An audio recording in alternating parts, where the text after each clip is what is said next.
Vamos começar hoje por ter uma conversa com a Rita Aparecida Coelho dos Santos, que é professora na Universidade do Estado da Bahia e resolveu propor-nos hoje o tema da atualidade das narrativas. Isto talvez não seja muito difícil de perceber, mas talvez haja aqui um caminho a fazer entre a tese de doutoramento da Rita, que é sobre velhice e morte nas constelações de Órion e Gêmeos de Mário Cláudio, concluída em 2012, e depois estes temas a que a Rita se tem dedicado nos últimos tempos, sobre a memória, sobre a escrita, sobre a importância destes tópicos numa época difícil, como é aquela que estamos a atravessar, em que estes temas voltam a estar tão presentes, a morte, a velhice, a memória, e tudo isto começa a vir ao de cima de uma outra forma, não é, Rita? Obrigada, Luísa. Eu acho que esse meu percurso tem a ver com o que a literatura é para mim, o que ela significa na minha vida enquanto pessoa. E posso dizer que na literatura eu encontro uma série de respostas para a minha condição humana. Mas essa minha proposta desse encontro, eu devo lhes dizer que duas notícias de jornais de ontem à noite me fizeram repensar o início dessa minha fala. Duas notícias de jornais me fizeram repensar um pouco essa minha conversa convosco hoje. A primeira delas, ontem, informava um aumento na venda de livros aqui no Brasil durante o período da pandemia.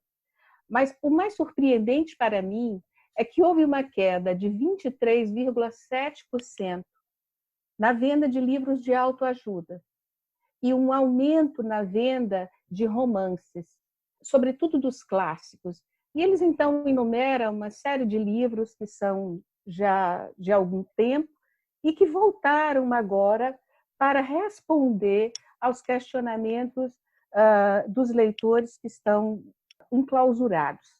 A segunda notícia, e essa bastante triste, é de que o Brasil alcançou a marca de mais de 70 mil mortos durante esse período da pandemia e só nas últimas 24 horas nós, lamentavelmente, temos o marco de 1.341 pessoas que morreram nas últimas 24 horas. Bom, então hoje de manhã eu amanheci pensando como é que eu poderia falar sobre um tema que é esse das narrativas do futuro. E me veio a ideia, a imagem de um quebra-cabeça. E me vi com um objetivo de pintar uma fotografia disso que eu estou refletindo nesses últimos tempos. Mas pintar essa fotografia, ela tem que ser de acordo com as minhas tintas e com as cores que eu tenho. E a realidade que nós estamos vivendo no Brasil é uma realidade muito particular e eu creio que diferente da que vocês viveram em Portugal e ainda estamos vivendo, porque nós continuamos no pico da pandemia. Portanto, tudo isso que eu estou falando e pensando é fruto das tintas que eu tenho agora, das cores que eu tenho agora. Agora, esse retrato, que é um retrato da realidade, ele está presente, mas não está aprisionado, porque tem uma linha de fuga. O tempo inteiro tem uma linha de fuga, e não há nenhuma pretensão aí de chegar a uma conclusão ou mesmo de chegar a isso que possa ser uma verdade. Depois eu achei que talvez não fosse um quebra-cabeça, mas a imagem de um caleidoscópio, sabe? Não um quebra-cabeça, mas um caleidoscópio de tudo isso que eu tenho vivido nos últimos anos. Né? Mas estou falando particularmente de mim. E nisso aí, nessa ideia de caleidoscópio, eu penso as muitas ideias que me ocorreram nesses últimos 90 dias. Espécies de bifurcações que a vida foi me dando. E mesmo hoje, quando eu pensei em mudar aquilo que eu tinha construído antes para dialogar convosco, eu vi que eram novas bifurcações que apareciam para mim a partir das notícias mais recentes. E eu fiz uma escolha, e é isso que a gente faz na vida, eu escolhi uma bifurcação e estou presente nela. O mais interessante é que eu ouvi de alguém que eu não me lembro, que quando nós escolhemos uma bifurcação, nós estamos presentes nela e escolhemos nos ausentar das outras que a vida nos oferece. Mas a vida, ela está presente em todas as bifurcações o tempo inteiro, porque é ela que as cria, é ela que as constrói o tempo inteiro. Então, eu escolhi esse caminho de hoje, e isso me fez pensar também, porque talvez eu esteja um pouco reflexiva nisso que eu vou lhes dizer, né? Mas eu pensei que isso aqui é o mais interessante da vida, lembrando o João Cabral de Melo Neto, num verso em que ele diz que o mais bonito da vida é isso, é esse seu desfiar fio a fio. Isso aqui é o encantamento, de uma das coisas mais bonitas que o João Cabral disse no Morte e Vida Severina. Então, essas minhas reflexões de hoje são fios que eu escolhi para falar neste momento, mas que com certeza mais tarde e amanhã já poderá mudar. Então, por conta dessas duas notícias e dessa minha escolha, eu resolvi começar com o Virgílio Ferreira. E passo a ler, então, esse texto com o qual eu começo essa minha conversa. Um fim do mundo acelera-se não na disposição das forças cósmicas, mas da loucura. Como pensar ainda em cultura, arte, figurações da vida humana num tempo em que é só de morte? Como abrir o espaço do nosso repouso espiritual, dos projetos e realizações de uma comunidade de homens vivos, quando o espaço que lhes abre é o de um campo de cadáveres? Em certos instantes, ilumina-me a evidência de que somos palhaços de nós próprios, bobos para o riso do destino, seres infantis na inconsciência que nos ameaça. Um fim do mundo acelera-se não na disposição das forças cósmicas, mas nas da loucura humana. Os noticiários de cada hora só têm para nos entreter o gosto do terrível e do macabro, os desastres de guerra que alastram por toda parte. Nós estamos dependentes de um breve gesto de distração, do capricho ou da loucura que nos reconduzam à Terra à sua condição primitiva de planeta deserto. Nós jogamos xadrez como no poema de Pessoa, enquanto à volta a destruição se aperta sobre nós. A cultura é uma aposta no homem e no futuro. Nós não temos futuro e o homem é cada vez mais improvável. Então, eu escolhi esse trecho do Virgílio Ferreira porque eu penso que, de certa forma, tem a ver com isso que eu estou me questionando. Que narrativas contaremos amanhã? Isso que, na verdade, pensando melhor, eu acho que é uma reflexão sobre que homem que teremos amanhã, pensando na literatura e na narrativa como aquela que narra a condição humana. Então, que homens narraremos amanhã? Eu penso que isso é pertinente, porque a pandemia só potencializou a condição do que estamos vivendo agora, que é uma redefinição do humano.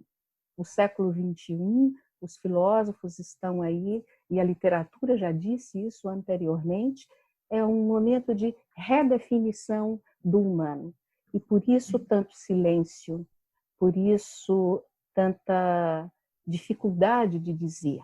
Então, a pandemia, para mim, ela potencializou isso, esse questionamento. Por isso as pessoas estão procurando respostas no passado, através das literaturas. Em 1980, perguntaram a um físico, e eu quero lhes pedir desculpa se eu cometer alguma falha, porque eu não sei nada de física, mas eu achei muito interessante que perguntaram para o Richard Feynman se uma catástrofe acontecesse e a civilização da Terra fosse dizimada, como é que poderia reconstituir essa civilização? E ele respondeu: átomos. Os átomos seria a possibilidade de reconstituir essa civilização. E os átomos, que são essas unidades mínimas, não é, da nossa existência, embora eu já soube que há físicos que digam que ainda há partículas menores ainda dentro do próprio átomo, mas o que a gente segue na física é que existe, que as menores unidades são mesmo os átomos. É muito curioso que é justamente os átomos que têm 80% de vazio e 20% de matéria, apenas 20% de matéria, é que são, na verdade, responsáveis pela existência de todo o universo. Depois eu fui me lembrando um pouco das aulas de física e fui recuperando um pouco também com o meu sobrinho, que é físico, da força de contato. E essas duas linhas, da força de contato e da força de campo, ele me disse, pegar no celular é, na verdade, uma força de contato.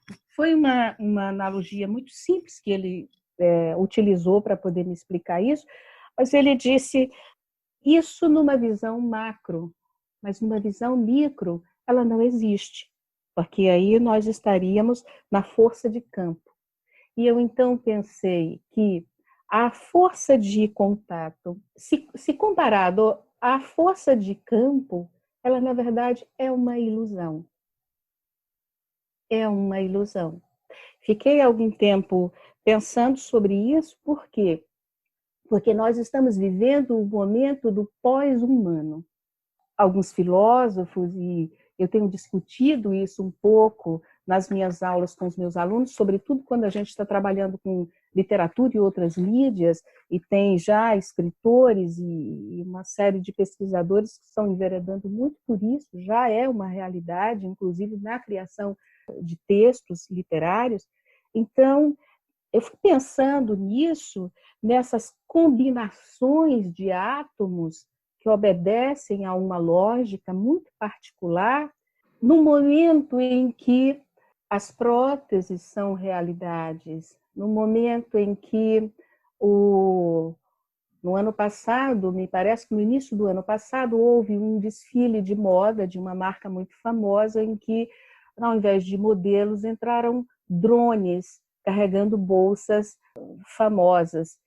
Mas eu vou mais além ainda. Eu vou dessa questão da preservação do humano através da tecnologia.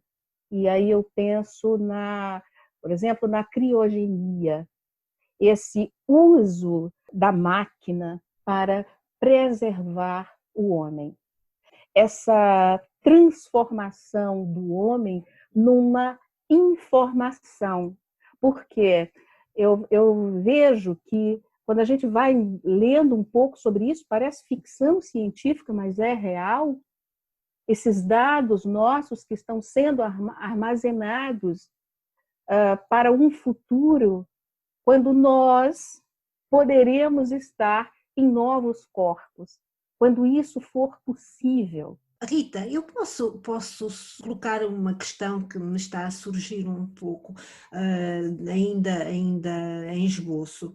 É que essas narrativas, que são muitas vezes apontadas para o futuro, de que maneira é que elas nos servem agora? Porque, do ponto de vista da nossa forma de narrar, nós não podemos estar, talvez, muito preocupados, e claramente não estamos, com a narrativa dos nossos netos, mas devemos estar, creio eu, muito preocupados com a nossa narrativa. E em relação ao pós-humano, eu também tenho algumas dúvidas, porque é a nossa humanidade agora que está em causa e não a humanidade de quando nós formos completamente robotizados. Eu posso contar uma história também passada nos anos 80 e depois pedi à Rita que comentasse.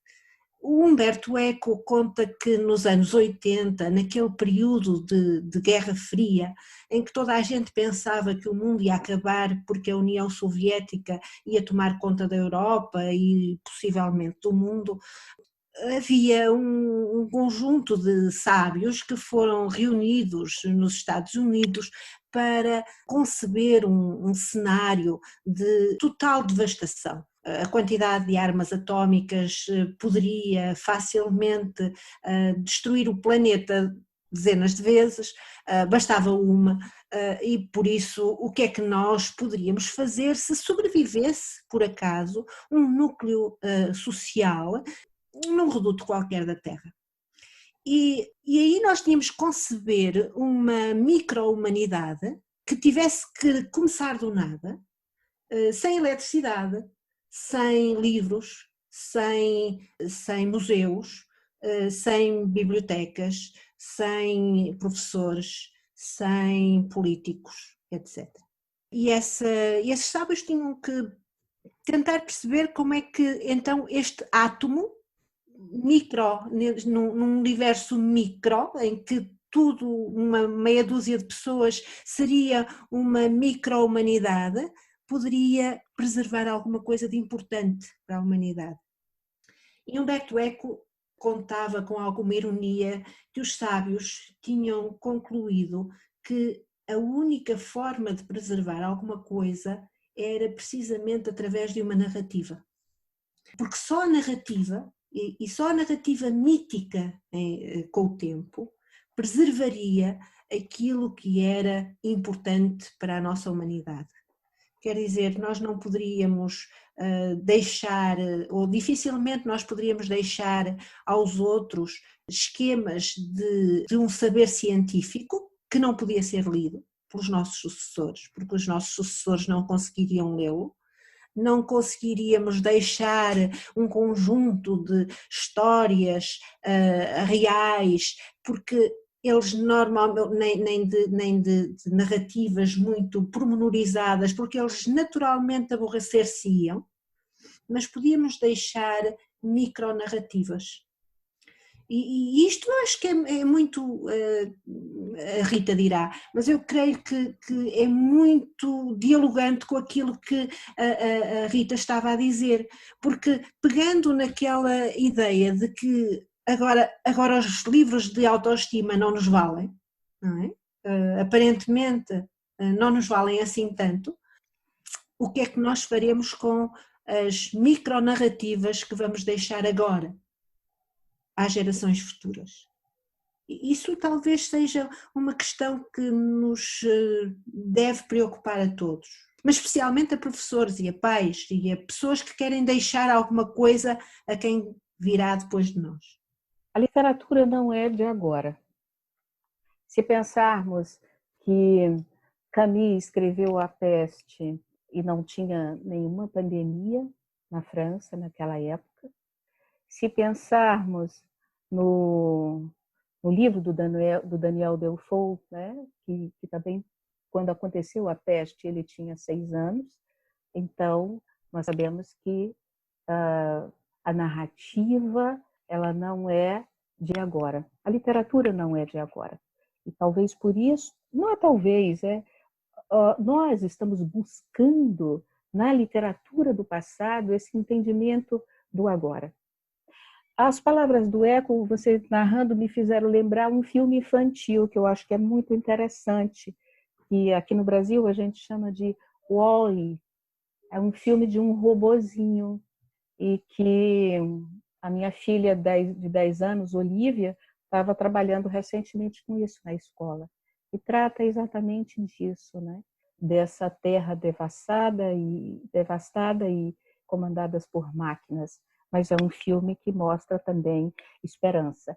Mas eu acho que é melhor eu responder isso, Luísa, com o Agamben. Porque no livro O Fogo e o Relato, e eu por acaso tinha pensado usar o Agamben ontem, e eu optei por fazer uma mudança e começar com o Virgílio Ferreira hoje, mas o Agamben tem uma anedota no livro O Fogo e o Relato, e que eu acho que é muito interessante e que eu vou lhes pedir aqui para ler de uma maneira sintética. É uma anedota que está no livro do Scholem, no livro da mística judaica. Quando Baal Shem, fundador do Hassidismo, tinha uma tarefa difícil pela frente, ia a certo lugar no bosque, acendia um fogo, fazia uma prece, e o que ele queria se realizava. Quando uma geração depois, o Magid viu-se diante do mesmo problema, foi ao mesmo lugar do bosque e disse: já não sabemos acender o fogo, mas podemos proferir as preces. E tudo aconteceu segundo seus desejos. Passada mais uma geração, o Rabi Moshe Leib viu-se na mesma situação, foi ao bosque e disse: já não sabemos acender o fogo, nem sabemos as preces, mas conhecemos o lugar no bosque e isso deve ser suficiente. E de fato foi suficiente. Mas, passada outra geração, o Rabi Israel de Ruan, precisando enfrentar a mesma dificuldade, ficou em seu palácio, sentado em sua poltrona, e disse: já não sabemos acender o fogo. Não somos capazes de declamar as preces, nem conhecemos o local do bosque, mas podemos narrar a história de tudo isso. E, mais uma vez, isso foi suficiente. Então, eu creio que o Agamben responde essa sua pergunta, e que é, na verdade, essa questão da importância das narrativas, não só para as nossas vidas, mas eu acho que para a história do homem, para o próprio homem. E acho que ela é, na verdade, isso que um escritor brasileiro chamado Nuno Ramos chama de vento de polpa. A arte é uma janela de ar fresco. E talvez por isso estejamos todos nós procurando esses autores clássicos atrás dessa janela aberta nesta vida tão claustrofóbica que temos vivido. E por isso, logo quando começou a pandemia, eu conto muito essa historinha porque foi pontual na minha vida. Eu queria entender essa ficção que passamos a viver e fui buscar mesmo na literatura. Eu queria entender isso que estava passando e encontrei um silêncio dos meus autores, porque eu queria que eles estivessem dizendo o que é isto agora, mas eles também estavam no momento de silêncio. O homem de todos os lugares, ele está se perguntando o que será do futuro. Como seremos depois desse momento? Se pensarmos que 2,8 bilhões pessoas foram, de algum modo, contaminadas, isoladas por esse vírus, nós temos um percentual bastante grande para nós repensarmos. Então, acho que As narrativas entram aí. Uma outra coisa que eu queria falar é que essa ideia, ou falar sobre esse pós-humano, às vezes dá uma certa aflição. Eu noto que quando falo isso com os alunos, eles ficam meio que apavorados com isso, né? E nós mesmos. Mas eu lá num certo momento, eu digo, mas fiquem calmos, porque nós já temos a comprovação da alma desde a Idade Média. Então há esperança, não é só isso. E voltando a essa questão dos átomos, são questões que eu fico pensando, como é que vai se integrar? Como será possível essa integração? E o momento agora, quando as tecnologias estão mesmo no palco do que estamos vivendo, porque o contato com o outro, ele foi bruscamente interrompido. Nós vivemos aqui no Brasil, acho que vocês viveram também, mas a minha situação continua sendo essa, de que tudo que a gente pede, e é pouca coisa, porque a contaminação pode vir por isso, por aquilo, tudo que a gente pede tem que ser higienizado lá embaixo, no prédio. Quando chega aqui em cima, nós temos que fazer tudo a mesma coisa, e eu tenho saído muito pouco de casa, porque eu tenho grupos de risco, né? Mas eu saí na semana passada e fui a uma loja comprar álcool gel. E aqui nós temos todas aquelas filas de isolamento. Mas uma senhora insistia em colocar produtos dela por sobre o meu ombro. Eu já estava no caixa. Ela fez isso 2 vezes e na segunda eu já reagi. Mas as pessoas têm muita dificuldade de entender o que é distanciamento social. E isso me incomodou muito, porque até fevereiro eu estava muito envolvida numa perspectiva de vida que é a importância do outro. Toda a minha reflexão existencial é em torno disso. Eu falo tanto disso que o Fernando Pessoa falou tanto, né? De outrar-se. Nós estávamos nesse caminho e fomos bruscamente confrontados com um outro que pode ser o nosso inimigo, no sentido de que ele tem um inimigo invisível. E eu, quando saio com a minha mãe, que tem 74 anos, eu digo, mantenha distância. E nós somos muito afetivos, nós tocamos as pessoas. E por isso que eu acho que mesmo o homem mais simples, o homem dessas comunidades brasileiras que nós temos, para ele é muito difícil isso, porque é ter medo do outro. Isso nos leva a refletir muito sobre nós. E acho que as narrativas do futuro, não sei se serão essas crianças, a minha filha ou esses outros, que vão contar essa história. E como é que eles vão contar isso? Essa é uma questão. A Rita acha mesmo que esta questão é uma questão de agora. Eu sei que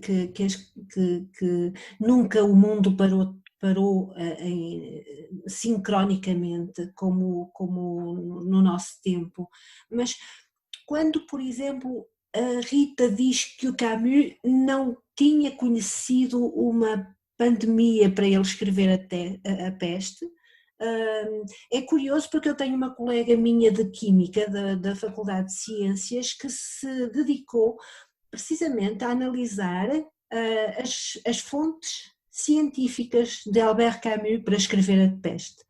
E Camus utilizou efetivamente os relatos de jornal de uma peste da sua época para escrever a Peste no final da Segunda Guerra Mundial. E quando ele escreveu a Peste, as pessoas pensavam que ele estava a descrever a guerra.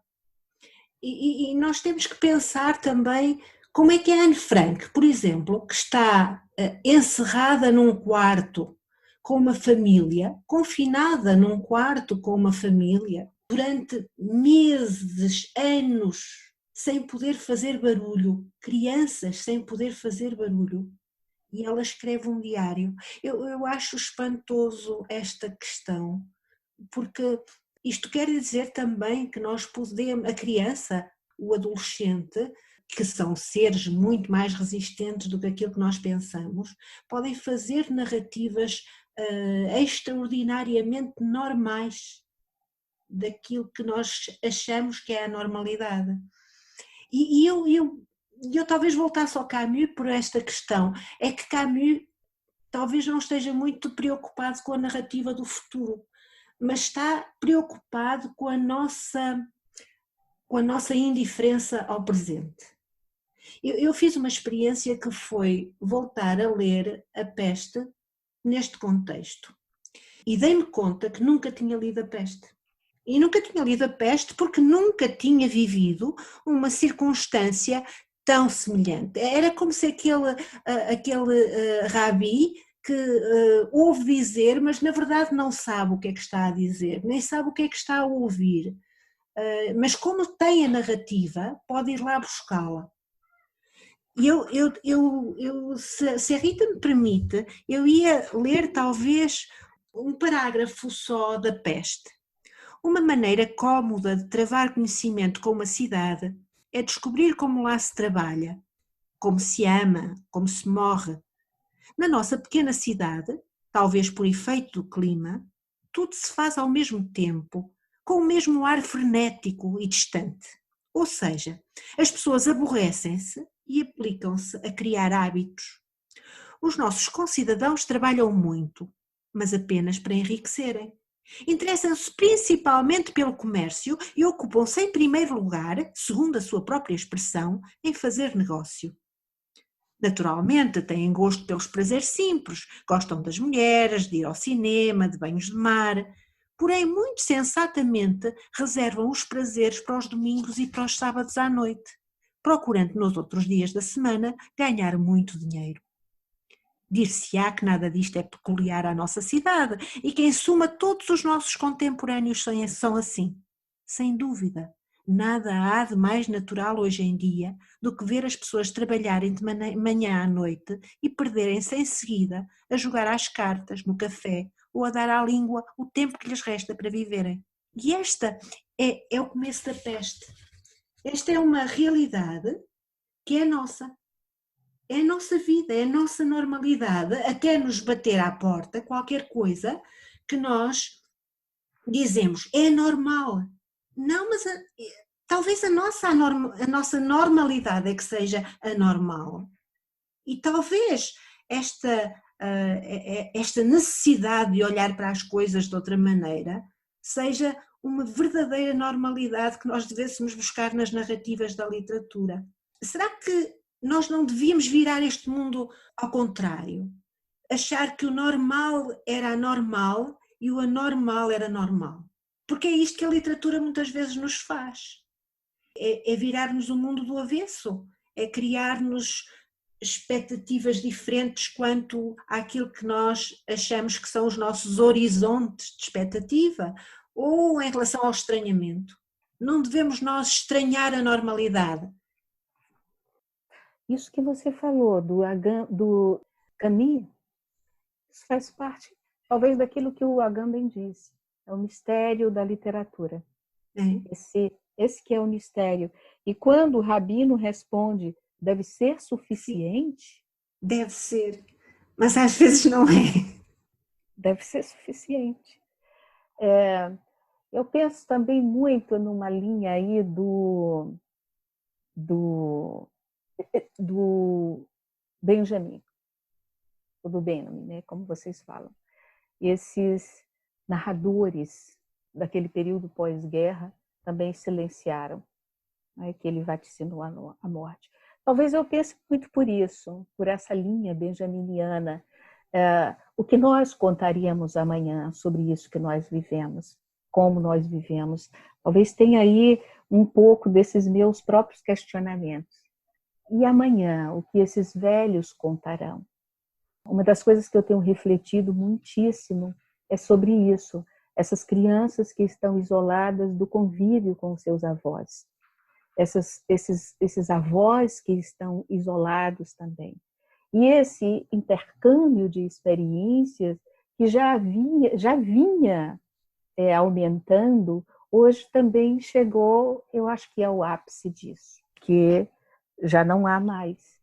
O relato que eu tenho de crianças agora, por conta da idade da minha filha, é uma preocupação muito grande que eles têm com os avós, porque, de certa forma, eles se sentem responsáveis pela saúde dos avós. A minha filha Olivia não sai de casa e também não me pede para sair, porque outro dia ela me disse: eu estou fazendo tudo, eu estou tentando ser uma pessoa que colabora com o planeta. Outras vezes ela me disse que o irmão dela é médico e ela disse que acha isso injusto, porque ele está fazendo alguma coisa pela humanidade e ela não está fazendo nada, mas porque ela está tomando conta dos mais velhos. Então, eu acho que é uma questão muito, muito de Rita isso. O que contaremos amanhã? Privados dessa experiência com o outro, o que é que nós falaremos? Sobre o que falaremos? Será que a Olivia não podia fazer uma fotografia? Quer dizer, será que a Olivia não se vai esquecer do que ela está a viver hoje e vai ser uma pena ela esquecer-se? Será que ela não se deve ler daqui a 20 anos e aprender com a Olivia que ela foi hoje? Talvez fosse interessante a Olivia fazer fotografias dela agora, para que depois ela se leia, para que o leitor futuro, para as narrativas futuras, poderem passar pelas narrativas presentes.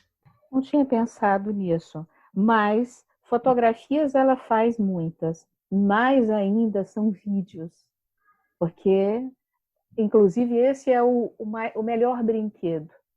Inúmeros vídeos, mas nenhum deles tocam no Covid, nenhum deles tocam na questão de que ela está entre quatro paredes há 4 meses conosco. Ela não fala desse assunto. Mas a Rita podia fazer, quer dizer, a Rita podia, eu estava a usar a palavra fotografia e não fotografia. Uma fotografia é uma fotografia, mas uma fotografia podia ser interessante. Pegar numa foto da Olivia e na parte de trás escrever as frases da Olivia. E alguém registava a pessoa que a Olivia é agora, quer quando tira a fotografia, quer quando não fala de algumas coisas ou fala delas. Eu acho que uma das coisas que eu gostaria de mostrar à minha filha daqui a 20 anos é que ela agora se preocupou com o irmão. Sim. Vou pensar nisso, sugerir. Quem sabe é uma boa narrativa. Quem sabe não é uma boa narrativa, né? É uma boa narrativa. Também, Luísa, pensando aqui isso que você falou, eu acho que e no Camus, e no que ele não viveu, acho que o escritor é sempre um estrangeiro também, né? Ele foge, ou pelo menos ele deve fugir da ditadura do tempo. E então talvez por isso as narrativas aí do Camus. Isso tem a ver com a concepção também que eu tenho aí do escritor como aquele que está sempre deslocado, né? Se formos pensar por esse viés, nós estamos vivendo uma pandemia, mas o mundo já é mesmo uma pandemia, né? Em todos os sentidos. Se nós pensarmos, falando aqui do meu país, quantas pandemias nós temos aqui de toda sorte, na política, na economia, em todos os lugares. E o escritor já está, de certa forma, à margem disso, esculpindo, como disse lá o Luiz Sirguia, num livro dele, que por acaso tem um título bem pertinente, que é Falar é Morder uma Epidemia, em que ele diz isso. Os escritores, onde é que eles estão? Eles estão esculpindo o próprio corpo, e é o corpo da palavra, com dores e medos. Isso é uma coisa que tem nesse livro dele. eu queria terminar essa minha fala dizendo para vocês que essa foi a minha proposta de pensar essa narrativa do futuro pelo que a literatura representa para mim, pelo que a narrativa é para mim. E a minha perspectiva é aquela do Antônio Cândido, um crítico sociólogo brasileiro, e que ele coloca a literatura como uma arte de humanizar. E tem um texto dele maravilhoso, que é O Direito à Literatura, em que ele discorre sobre isso. O homem não vive sem o sonho, nós não temos condição de viver sem a imaginação. E a imaginação atua tanto no nosso consciente quanto no nosso inconsciente. E do mesmo modo, ele também faz essa analogia, do mesmo modo que o psíquico precisa do sonho para ter equilíbrio, nós também, o homem, não há equilíbrio social se não houver a literatura. A gente sabe que a literatura tem um papel que é humanizador e que é também formador.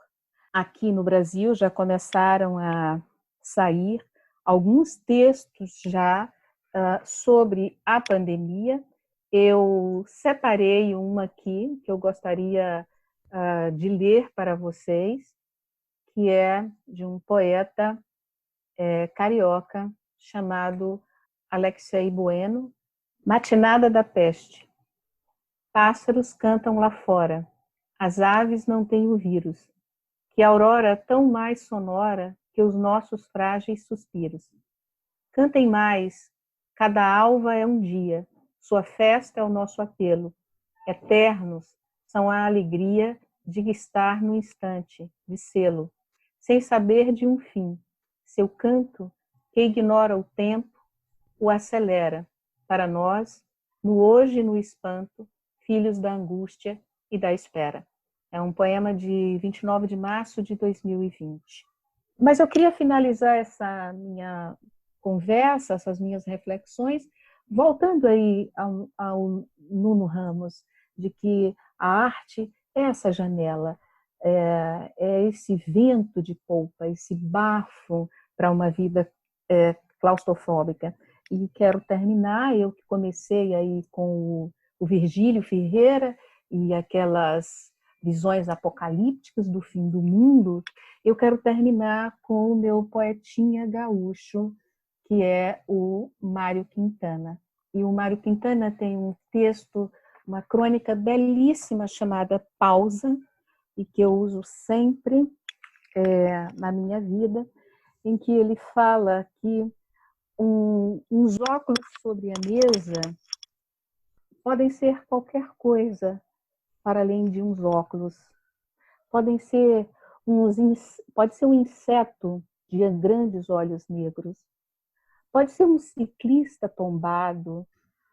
E ele passa algum tempo refletindo as muitas possibilidades desses óculos sobre a mesa, enquanto perdura essa inquietação.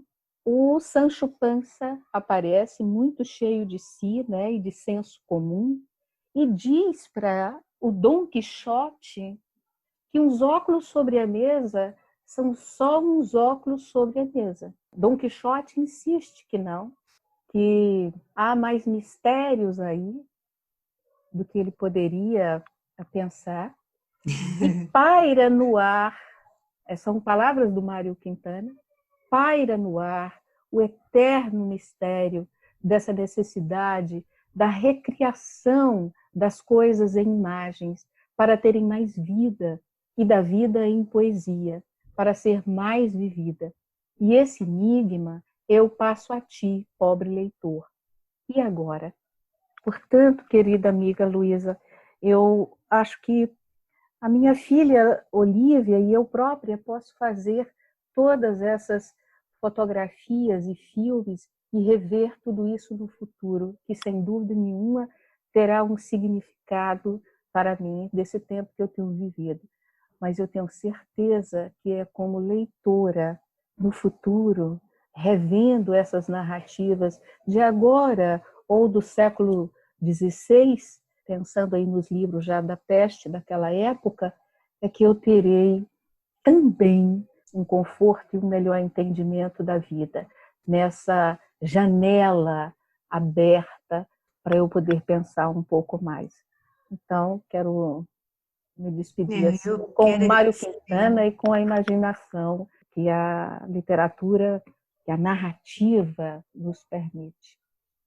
Não, Rita, nós é que agradecemos imenso à Rita esta magnífica preleção, até porque depois isto tudo faz um sentido quase misterioso para quem ler isto.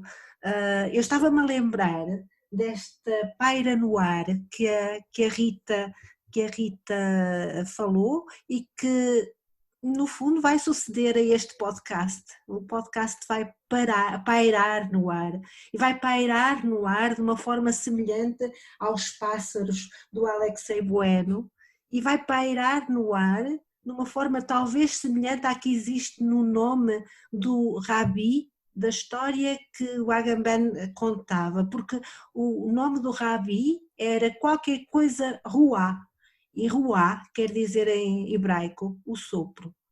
É tão misterioso o fio que nós vamos tecendo, não é? Ou destecendo. E fica um registro para quem queira tecer de novo ou destecer. Agradeço à Rita imenso a preleção que nos deu esta conversa e desejo-lhe que fique bem, que fiquem todos bem e que fiquemos nós também melhor nas narrativas do presente e do futuro.